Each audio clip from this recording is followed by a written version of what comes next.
जब मैं बोलती हूँ माजूरी, तो बहुत सारे लोगों के दिमाग में मायूसी खुद ब खुद आ जाती है।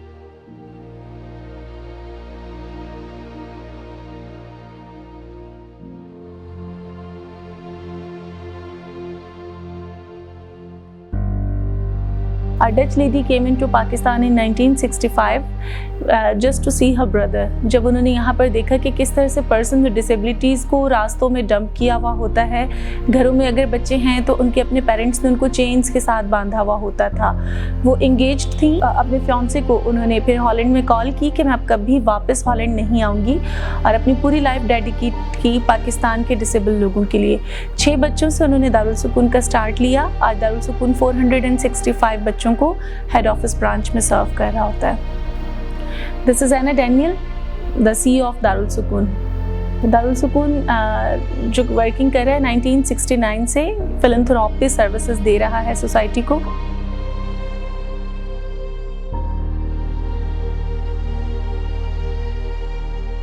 We work for the protection, care and rehabilitation for the persons with disability. उनमें हम लोग इनकी मेडिकल सर्विसेज प्रोवाइड कर रहे होते हैं। 24 आवर्स केयर गिविंग सर्विसेज होती हैं, 24 आवर्स इनको मेडिकल असिस्टेंस होती है। रिहैबिलिटेशन में हम लोग इनकी डिफरेंट यूनिट्स पे काम करते हैं, क्योंकि हम लोग मल्टीपल और सीवियर डिसेबिलिटीज़ को केटर करते हैं, जिसमें हम लोगों ने इनकी स्पीच थेरेपी पर काम करना होता है, फिजियोथेरेपी पर काम करना होता है, सेंसरी इंटीग्रेशन पर काम करना होता है, साइकोलॉजिकल और बिहेवियरल इश्यूज़ पर काम करना होता है। और हमारे वो बच्चे जो इंटेलेक्चुअली एक माइल्ड या मॉडरेट लेवल पर होते हैं, उनके एकेडमिक्स पर हम लोग काम करते हैं। पीपल विद डिसेबिलिटीज़ को संभालना और इनकी सर्विसेज में किसी एक टीम को बिल्ड करना एक बड़ा चैलेंज है। लोग कभी भी नहीं चाहते कि वो किसी गैर को नहलाएं धुलाएं, उसको बहुत अच्छे से साफ़ सुथरा रखें। तो वो एक बॉडी जो सर से पाँव तक हेरी है, वो बॉडी जो कम्प्लीटली स्टिफ है, वो लेग्स जो सिजर्स लेग्स हैं, वो आर्म्स जिनके अंदर जो है वो इतनी स्टिफनेस है कि आप अगर हाथ लगाओगे तो शायद उनके ब्रेक होने का रिस्क हो। तो हर कोई आपके साथ काम करने को अग्री नहीं होता। वो बच्चे जिसके मुंह से वो ड्रूलिंग करते रहते हैं, राल गिरता रहता है, जो आपके समझाने के बावजूद कोई चीज़ समझ नहीं पा रहा होता। उनके बिहेवियरल डिसऑर्डर्स और मूड स्विंग्स इस कदर होते हैं कि आपकी सोच से आगे है। तो उनको संभालना शुरू से दारुल सुकून के लिए आज तक एक चैलेंज है कि हर कोई इस सर्विस को एक्सेप्ट नहीं कर पाता। सेकेंड, फाइनेंस हमारे लिए एक बहुत बड़ा चैलेंज है कि हम लोग जो है वो इनकी उन नीड्स को, एक फैमिली अगर एक मेन स्ट्रीम सोसाइटी से होते हुए अपने बच्चों की हर एक नीड को मीट नहीं कर पा रही होती, तो हमारे लिए इतने बड़े एक ग्रुप को मैनेज करना, उनकी इनविजिबल कॉस्ट जिसको डायपर्स को कोई भी नहीं जान रहा होता, उनकी बेडशीट की नीड्स को कोई भी नहीं जान रहा होता, उनकी डिग्निटी शीट्स को किसी को भी नहीं पता होता है, या उनकी किस तरह से हेल्थ एंड हाइजीन के लिए हमें जो आइटम्स की रिक्वायरमेंट होती है। पीपल थिंक कि शायद आटा दाल चावल दे देने से हम इन बच्चों की ज़िंदगियों में कॉन्ट्रीब्यूशन कर रहे हैं, लेकिन बिहाइंड द सीन उससे भी कई एक्सपेंसिव चीज़ें हैं जो हमारे लिए मैटर कर रही होती हैं। तो उन फाइनेंशियल नीड्स को मीट करना हमारे लिए एक बहुत बड़ा चैलेंज है।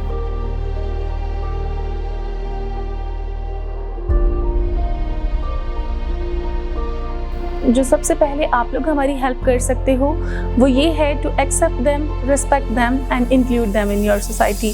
जस्ट थिंक कि ऐसा नहीं है हमारे रोड्स जो हैं सिर्फ उन्हीं लोगों के लिए जो इंडिपेंडेंट वॉक कर सकते हैं। शायद व्हीलचेयर यूज़र्स के लिए यहाँ पर कोई एक्सेसिबिलिटी नहीं है।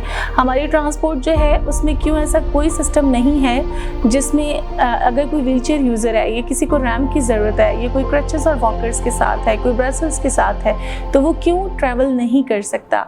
हमारे इंफ्रास्ट्रक्चर्स में आप लोग एज ए स्टूडेंट होते हुए जब इन फ्यूचर कोई आर्किटेक्ट बनेगा, कोई इंजीनियर बनेगा, कोई मैकेनिकल इंजीनियरिंग में जाएगा, तो कोई टेक्निकल इंजीनियरिंग में जाएगा, आप लोग इन चीज़ों को फॉलो कीजिएगा कि असिस्टिव डिवाइसेस जो हैं वो डिसेबिलिटी को किस तरह से केटर कर सकती हैं। हमारे इंफ्रास्ट्रक्चर्स को ज़रूर अपने माइंड में रखिएगा। अगर कोई व्हीलचेयर यूज़र है तो उसको किस तरह से वहाँ पर मोबिलाइजेशन के लिए असिस्टेंस प्रोवाइड की जा सके।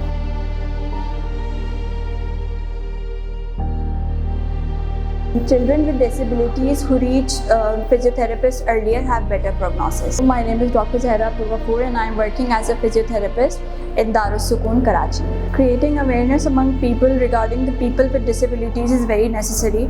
They should not feel out or awkward when moving in the society. they are already stressed over their appearance.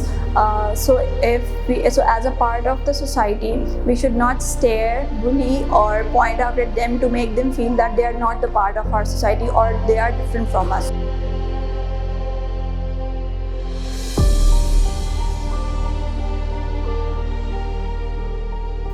जब मैं बोलती हूँ माजूरी तो बहुत सारे लोगों के दिमाग में मायूसी खुद ब खुद आ जाती है। डिसेबिलिटीज़ ये एक पॉपुलेशन है जो पूरी दुनिया में 15% पॉपुलेशन है जो ऊपर कंप्राइज कर रही होती है। My name is Huma Khalid, I am HOD rehabilitation at Darul Sukoon. I would like to through this message I would like to reach out towards the people and would like to request कि जब भी आप किसी डिसेबल पर्सन विद डिसेबिलिटी को देखें, first of all you have to have this thought in your mind that the सामने वाला person or the person in front of me is equal to me, not above me, not below me। कि sometimes हम बोल रहे होते हैं special, हम ऐसे jargons use कर रहे होते हैं या हम जब उनसे interact करते हैं हम उन्हें ऐसा feel करवाते हैं that they are not are equal। This is basically we are trying to compensate हमारा mindset कि they are not equal to us। So next time when you see a person having some form of physical disability, just make them accepted, just make them feel loved and accept them the way they are। बस हमेशा हमें याद रखना चाहिए, हम जो बोते हैं हमें उसको काटना होता है। आज अगर हम किसी बेसहारा की मदद करेंगे, कल को हमें सहारे की ज़रूरत पड़ेगी।